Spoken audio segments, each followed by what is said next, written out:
So when the pandemic started, I was actually pretty happy that we were all in isolation, and I think a lot of people experienced that too, especially for people who are really introverted like me, where we thrive being by ourselves. However, I quickly realized that I think since I was lacking connection even before the pandemic, I soon realized that once the pandemic did hit, I experienced the adverse effects of not being able to connect with anybody and realizing that being isolated and not being able to connect with people just like in person really affected my mental health a lot.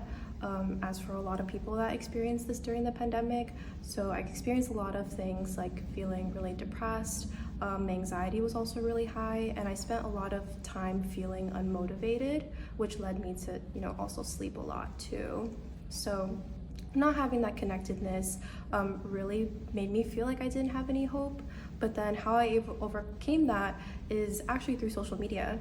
So I was able to connect through people online that were not only experiencing what I was experiencing, but also seeing how they made it out the other end. So personally for me, being able to connect with people that experience what I went through, and also seeing them utilize other mechanisms that help them get through those hardships really helped me. So things like, mindfulness activities were also really helpful in reflecting why I felt the way that I felt, and also inspired me to be more motivated to connect with other people.